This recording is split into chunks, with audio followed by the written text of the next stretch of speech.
Oi, gente, boa tarde. Estamos aqui no nosso encontro das quartas-feiras. Já falei quarta-feira passada, e assim a gente vai indo, né? Tentando manter essa quarta-feira viva, né? Por todas as quartas-feiras. Amém. Vamos então aos recados. Nós fizemos uma mudança muito gostosa lá no nosso ambiente físico do Santuário Espírita Caminho do Bem e esperamos você lá, né? Para fazer o seu tratamento, para conhecer o nosso trabalho, para receber um passe de alegria, de boas energias, para fazer um relacionamento amoroso, porque é disso que a gente vive, né? De amor, de fé, de luz, de paz, de boas energias.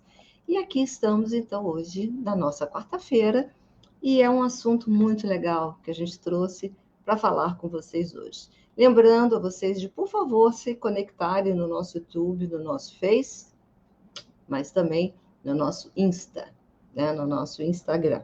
Quanto mais entradas, mais curtidas, mais movimentação a gente faz. Essa semana, a mensagem do nosso mentor fez nos pensar muito. Primeiro, porque quanto mais a gente lê as mensagens que ele manda, mais a gente vê que a gente está, meu Deus do céu, é melhor nem saber onde a gente está, né? Enfim, e cada vez fica muito nítido, né, essa diferença de nós aqui, encarnados, etc., e deles lá, mentores espirituais, coordenadores de enormes falanges, trabalhadoras do bem, que vêm até nós com essa missão para nos ajudar, nos orientar, nos proteger e nos amparar. E aí a gente tem uma mensagem hoje muito interessante. E antes de falar da mensagem, eu preciso falar do objeto que proporcionou a reflexão do nosso mentor. Alguns meses atrás, nós ganhamos de presente de um casal amigo nosso, Gustavo e Fernanda Deschamps, 2 quadros belíssimos de Volney. Esses 2 quadros, um deles, que é o Sermão do Monte, a representação do Sermão do Monte, é uma tela horizontal grande, ela fica atrás, na parede atrás de onde fazemos as palestras na casa. Então, quem chega lá e vai ouvir e assistir a nossa palestra tem a imagem deste belíssimo quadro que gerou essa semana, foi causa, né, de uma reflexão, porque os mentores espirituais, eles não tiram reflexões do nada. Eles observam em nós alguns aspectos e dali eles partem para essa reflexão. Então, o quadro gerou uma razão de uma reflexão. E é essa que a gente vai conversar na tarde de hoje e esperamos que a gente consiga. Se não conseguirmos, pelo menos a gente vai ler a mensagem, vai passar essa mensagem e buscar dar, se a gente puder, se a gente conseguir, se a gente souber dar algum pitaco, né, nessa mensagem.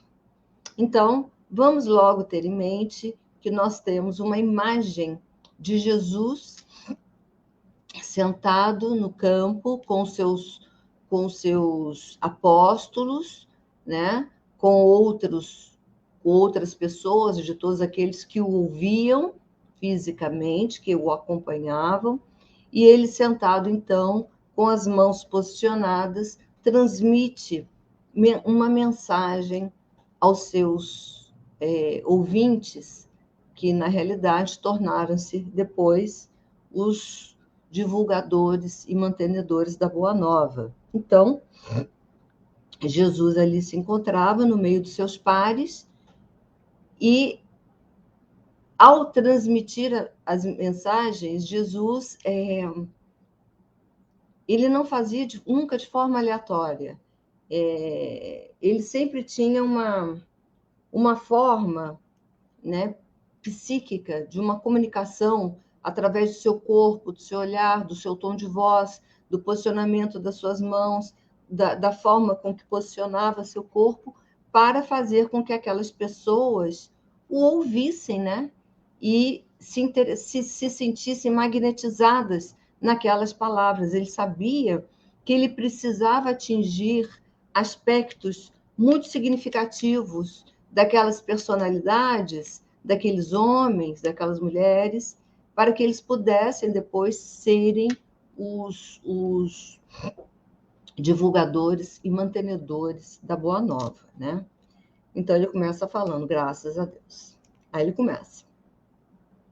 Graças ao Mestre da Vida, que com seu amor e perseverança legado a cada um, no decurso de sua existência, o sentimento expresso de que nenhum filho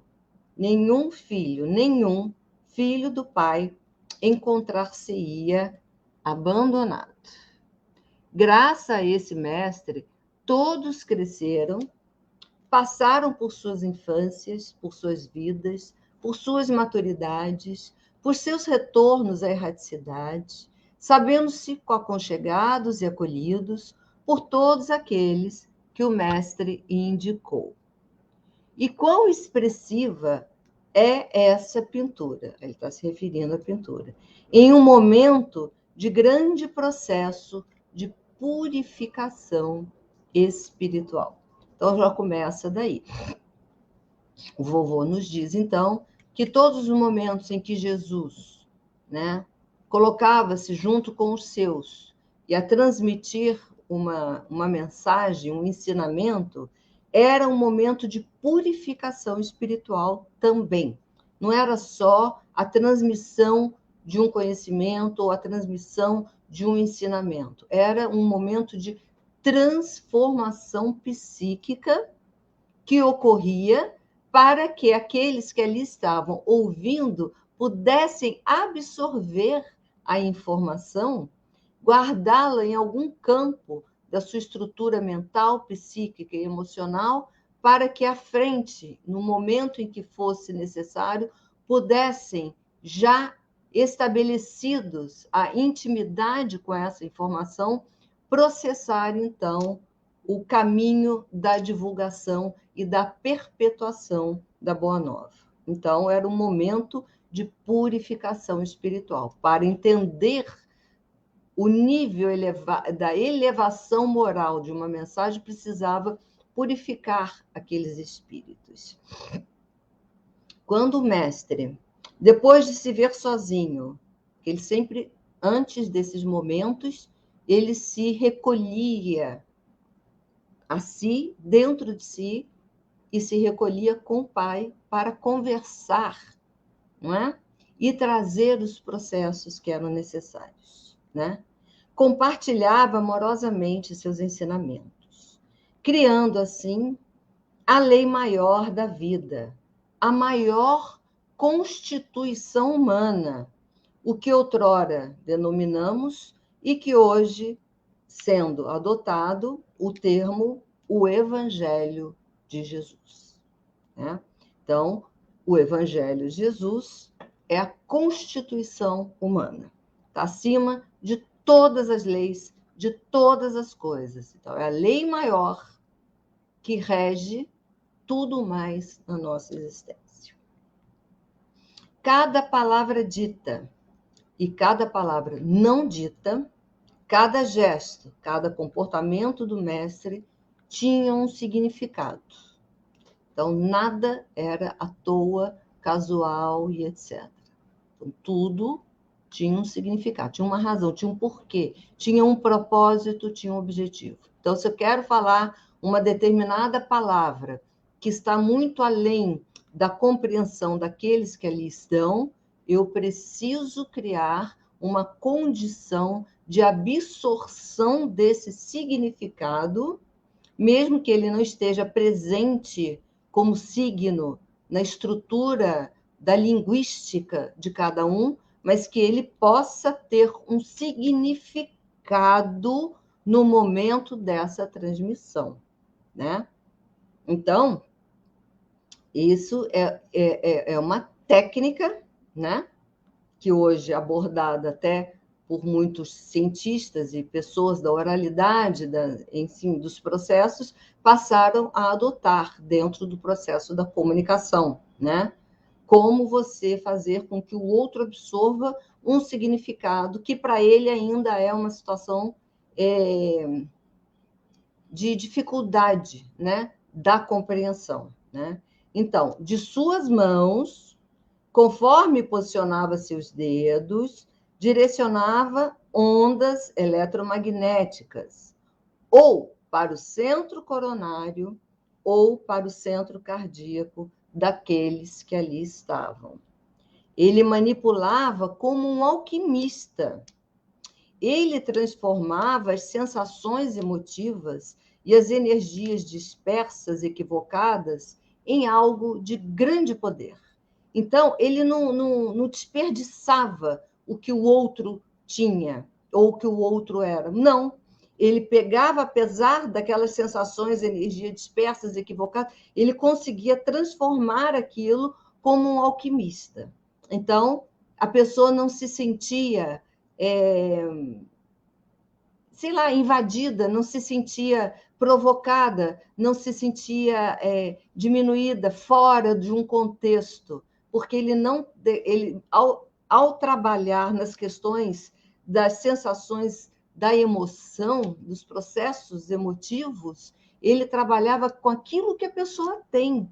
E aí, dentro disso, tornava-se muito confortável para aquele que ouvia absorver aqueles processos. Então, não havia resistência, não se criava uma resistência quando essas resistências que a gente já passou, já presenciou na vida, de quando alguém com uma autoridade num determinado assunto fala com você e você se sente um imbecil, um ignorante, né? um beócio, porque a forma com que a pessoa fala, ela mostra para você que aquilo que ela está dando, você já não é muito capaz de entender, né? E que ele está muito acima. Então, justamente dentro do princípio do amor ao próximo e da caridade, Jesus jamais faria desse jeito. Então, ele criava uma condição de introduzir nas emoções de todos aqueles elementos e processos de informação seríssimos, né? E muito, digamos assim, além da capacidade daquelas pessoas de compreensão, mas ele fazia de um jeito com que aquilo ficasse tão natural, tão gostoso, que não havia repúdio, havia, pelo contrário, cada vez mais esse caminho, né? Essa comunhão entre eles, né? O poder, e aí qual era o que ele fazia? Ele pegava todos os elementos, né, como a gente falou, daquela energia, da estrutura psíquica da energia daquela pessoa e transformava isso no poder e na capacidade de amar.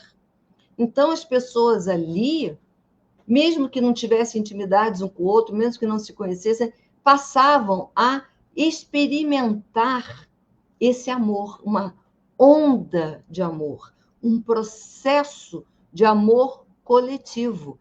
Então, era por isso que as pessoas ouviam Jesus, se abraçavam, se emocionavam juntas. Primeiro, não tinham dificuldade nem vergonha de se emocionarem.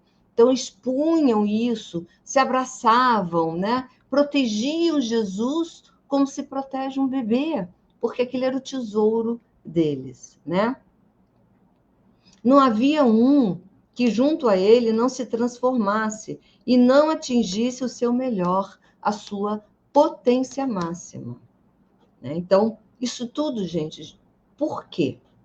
Porque Jesus sabia que ele ia embora, né? Ele não ia ficar encarnado eternamente, né? Que ele ia sair e que todo o processo do seu ensinamento precisava ter uma base de tal forma solidificada e pronta e forte e inabalável que ele precisou criar essas condições dentro das estruturas psíquicas daqueles que seriam os divulgadores da sua nova mensagem, né? Então, assim, instilava neles a força, a moral, o poder, né, de se saberem dentro de uma verdade absoluta e que nada iria abalá-los, né? Aí vovô pergunta, mas filhos, isso durava a vida toda, né? Esses ups, né? No momento ali que Jesus estava com eles, isso durava a vida toda, ou seja, quando acabava esse momento, eles voltavam, caminhavam, iam, não sei o quê, dividiam a comida, falavam, não sei o quê, aquilo se permanecia ou aquilo ia se diluindo na realidade concreta de cada uma daquelas humanidades presentes, né? Aí ele diz, não durava, não. O homem, na sua fertilidade, perdia depois de alguns dias ou meses, mas perdia essa potência, porque acreditavam, aí é que entra uma questão. Então, eles se tornavam, digamos assim, invigilantes, né? Ficavam invigilantes. Ah, não tem problema se eu agora chutar o balde, porque Jesus está aqui, daqui a pouco ele vai e resolve isso de novo, né? Então, ele diz que eles acreditavam, né, que o mestre seria imortal na carne e que estaria sempre acudindo, dando as mãos, mudando, resolvendo, dando solução para tudo e para todos a todo instante. Olha se não somos assim até hoje, né? A gente entra numa casa espírita em busca de uma solução para as suas questões físicas, emocionais, psicológicas, espirituais e etc., né? Mas não se esforça nesse processo de transformação e de manutenção dos elementos positivos que o tratamento espírita dá. Então, a pessoa recebe, numa quarta-feira, como é na nossa casa, o tratamento, naquele momento ela entra num plus, né? Ela sai da sua energia, da sua vibe rame-rame, ela entra numa outra psicosfera, mas isso aí dura quanto? Às vezes não dura nem até outra semana, às vezes dura um dia, 2 dias, às vezes dura, quando sai na porta, já perdeu. Por quê? Porque são invigilantes, né? Nós somos invigilantes porque achamos que a espiritualidade estava aí. Se eu não der conta, hoje ela vem e me ajuda, ela vai fazer por mim. Era esse o pensamento dos apóstolos e dos seguidores de Jesus à época, como é hoje o pensamento das pessoas que procuram os tratamentos espirituais. A grande maioria ainda tem essa estrutura de pensamento, né? De delegar à espiritualidade a sua melhora, as soluções, os seus processos, e que ele precisa só ficar recebendo o passe e pronto, né? Fizeram dele, olha só esse parágrafo, hein? Em muitos momentos, o solucionador de questões, e não o mestre, entregando a ele todas as suas questões íntimas, para que ele, como um toque mágico, resolvesse a vida de cada um. Então, tipo assim, Jesus está aqui, ó, estou aqui, me resolva, porque você é melhor do que eu para resolver. Então, resolve para mim, tá? Aí ele pergunta, poderia ele ter feito isso? Claro que sim, poderia. Porque alguém duvida da potência do Cristo, que ele, com um toque de mão, colocar no coronário de qualquer um, ele mudaria aquela pessoa por completo ad eterno. Poderia? Claro que sim. Então, quando ele fala, só quem sabe quem é Jesus entende isso, né? Então, sim, ele poderia. Mas ele deveria ter feito isso? Aí não. Porque ele tiraria de cada um o privilégio, olha, privilégio, o merecimento de ser dono de sua própria existência e resolvê-la da melhor forma possível. Então, ele trabalhou aqueles apóstolos para dar a eles condições de perpetuação de uma mensagem nova, difícil, que quebrava todos os paradigmas, que quebrava todo o status quo de uma sociedade medíocre, de uma sociedade primitiva, de uma sociedade egóica, orgulhosa, para trazer uma mensagem tipo, saia do seu umbigo e vai fazer na vida pelo outro. Essa mensagem só poderia ter tido uma amplidão, ela só chegaria, como chegou agora, 20 e poucos séculos depois. Por quê? Porque as pessoas que ficaram no lugar de fazer a perpetuação foram preparadas para isso. Senão, eles teriam saído correndo no primeiro segundo, tá? Bom, Aí ele fala, essa imagem, volta de novo a imagem de Jesus pregando aos seus apóstolos. Mostra momentos, aliás, um conjunto de momentos. Então, ele diz que aquela imagem ali representada não se refere a um momento, mas que cada um que está ali representado representa momentos diferentes de todos os momentos que Jesus sentou-se a pregar com seus apóstolos, né? Então ele fala um conjunto de momentos onde o mestre fez a mutação espiritual de muitos, mutação espiritual, mas sem tirar o dever moral de cada um, de condução de sua própria vida dentro daquela nova moral que aparecia, a moral do amor. Olha, gente, que dificuldade, né? Saindo de um mundo de lei de dente por dente, olho por olho, mundo cão, você falar, não, trate esse que é um indivíduo que demonstra ter ódio por você, que te prejudica, trate com amor, trate com misericórdia, etc. Gente, isso era para aquelas pessoas, para seus apóstolos, para todo mundo, algo totalmente inconcebível. E ele, para fazer com que essas pessoas introjetassem isso, aceitassem, levassem isso como verdade, a ponto de reproduzi-la, ele precisava fazer a mutação, mas sem tirar deles o direito da sua evolução. Aí ele diz: amem-se uns aos outros, filhos, como eu vos amei. Palavras do Mestre. Nessas duas frases, amem-se uns aos outros, como eu vos amei, criou-se a transformação do homem do momento anterior a essa frase, que era o homem cético, vingativo, destrutivo, orgulhoso, para o homem que tinha a potência e a capacidade de ver o outro a seu lado. Somente isso, ou seja, a quebra do orgulho, a quebra do egóico, do ser egóico, do ser ego puro, né? Então, pelo menos ver que existe outros seres humanos, que tem dor de cabeça como você, dor de barriga como você, que passam fome como você, que tem a vida como você, que a mulher dessas pessoas, os filhos dessas pessoas passam pelos mesmos problemas que os seus. É isso, né? Apenas isso. O início da compaixão, da misericórdia, passa pela capacidade de enxergar o outro para desenvolver a piedade, para desenvolver a compaixão, né? Muito bem. Mas, para essa transformação, que em termos de humanidade é um salto evolutivo absoluto, quer dizer, é um salto quântico, né? É como se dentro da estrutura evolutiva, dentro do mundo, o Jesus foi o buraco de minhoca que tirou o ser humano da primitividade para o ser humano com potências de compaixão. Então, assim, isso foi um buraco de minhoca. Ele levou ali, né? Um salto quântico, né?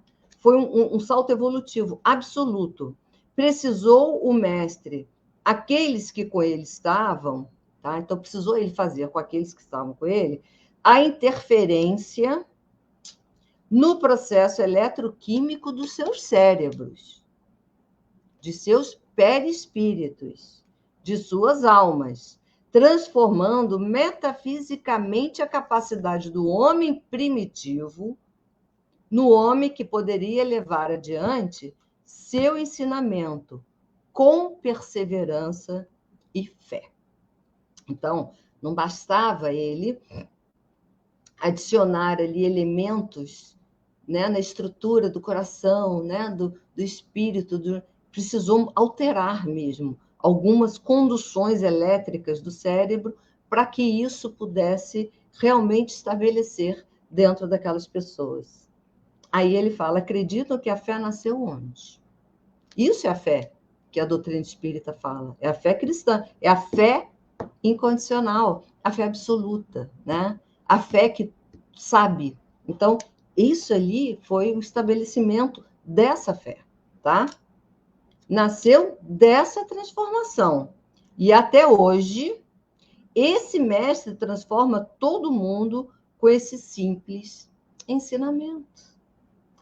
E disse ele em palavras tão doces e de uma forma tão simples e tão humilde, que os homens do orgulho rejeitaram como muitos rejeitam até hoje.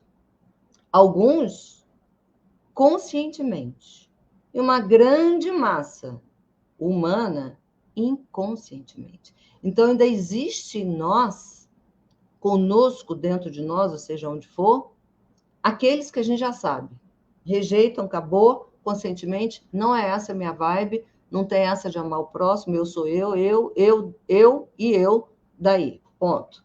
E tem aqueles que, não, claro, vamos amar o próximo, que belo ensinamento, mas que lá no fundo, dentro da sua consciência profunda, o seu orgulho fala, você vai amar o próximo até um ponto, tá? Mas não seja besta, não se deixe enganar, não seja trouxa, não seja covarde, seja machãozinho, vai lá fazer, né?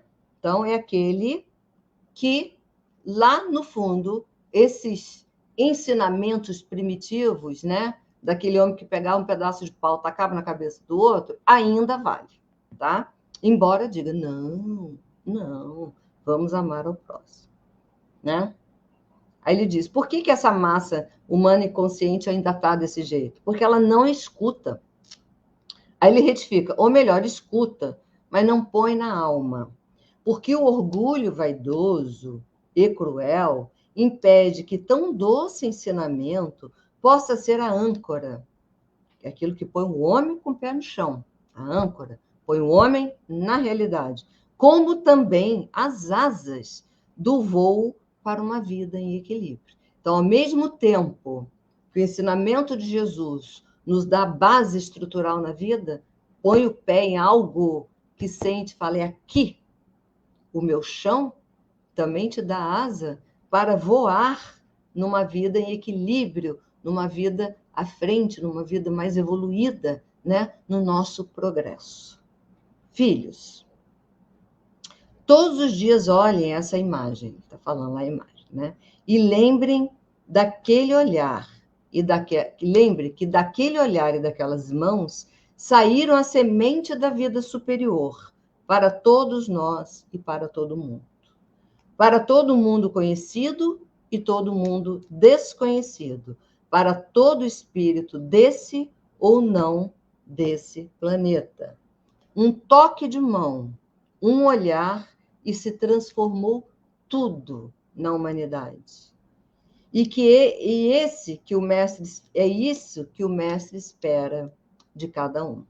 O uso de sua potência para amar o próximo, um amor simples, livre, caridoso, que o mestre ontem, hoje e sempre ama todos os filhos e cuida de cada um com o mesmo esmero e a mesma energia da boa vontade que doou outrora quando aqui esteve nesse planeta. Se cada um aqui tem dúvida se pode ou não amar seu próximo, olhe para ele. Simples. Olhem para ele e perguntem: Mestre, o que faço para amar o meu próximo? E ele responderá: ame-se e amarás o teu próximo. Esse é o sentido da comunhão de todos os seres humanos nesse planeta. Amando-se, né? Nós somos o próximo mais próximo de nós, amando-se, né? E amando uns aos outros, sem deixar de lado nenhum, sem esquecer nenhum, seja quem for. O nosso próximo não é uma escolha, eu vou amar fulano e não vou amar Beltrano. Não, tudo é nosso próximo, a natureza é nosso próximo, os animais são nossos próximos, o mundo que a gente está, o ar que a gente respira, lembrando que nós somos feitos dessas constituições, nós somos tudo isso. Então, tudo isso também é nosso próximo.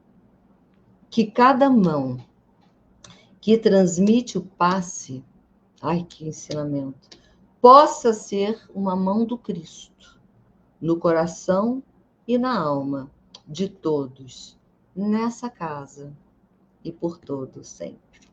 Graças a Deus. 30 minutos gravados. Amores, a gente não tem nem mais o que dizer sobre uma mensagem dessa, né? Amarmos-nos uns aos outros, do amor de Jesus por nós, como Ele nos amou, amando-nos como o próximo mais próximo, e, por fim, deixando-se levar por esse magnetismo de Jesus na nossa evolução. Ponto. Deixa para lá esse ego doente, fedido que a gente tem, né? Que quando cai uma pedrinha na nossa frente, a gente pula enlouquecido, ofendido, porque aquela pedra ousou ficar na nossa frente, porque nós somos, afinal, seres acima do bem e do mal. A gente precisa sair dessa vibe, né? Se colocar no lugar da pedra. Ela caiu por quê? Vamos ajudar a pedra que caiu e amorosamente tirá-la dali e continuar o nosso caminho. Isso é um amor ao próximo. Sair de nós, sair de nosso íntimo doente ainda, um íntimo ainda infantil e desequilibrado, porque não tem uma pessoa nesse planeta que vai dizer, não, meu ego é equilibrado, porque não é. Até aqueles que falam isso, porque eu não sei, não temos ainda esse ego. Então vamos buscar nos melhorar nesse magnetismo de Jesus, aceitar isso, porque ele faz isso todos os dias para nós. E faz como? Na imagem do outro que está junto, na situação que a gente enfrenta, nos processos que somos obrigados a resolver, de colocando-nos no lugar das pessoas que estão envolvidas, né? Na nossa capacidade de fazer a caridade mínima e essencial e básica, né? No nosso ato humano de sorrir para as pessoas, de dizer mesmo sem dizer, olha, eu estou aqui. É isso, básico. Vamos deixar, né, de achar que soluções baratas possam ser as soluções mais eficientes, né?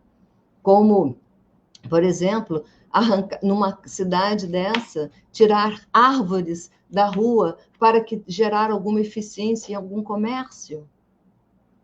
A árvore é vida. A árvore é vida. É sombra, é lar de muitos seres. É fruto, é passarinho, é oxigênio, não é? É repouso, é regaço. E as pessoas tiram as árvores, não é? Então, são essas coisas que a gente precisa ter na vida, consciência de quem somos nós e do que queremos ser. A consciência de quem somos para, amando-nos, nos transformar naquilo que queremos ser. Seres humanos do bem, seres humanos do amor ao próximo, seres humanos de Jesus. Que o Mestre da Vida esteja conosco, que Ele fique sempre nos aconchegando em todos os instantes, em todos os momentos de hoje, a todos sempre. Tchau, meus amores. Até quarta-feira que vem, se Deus quiser.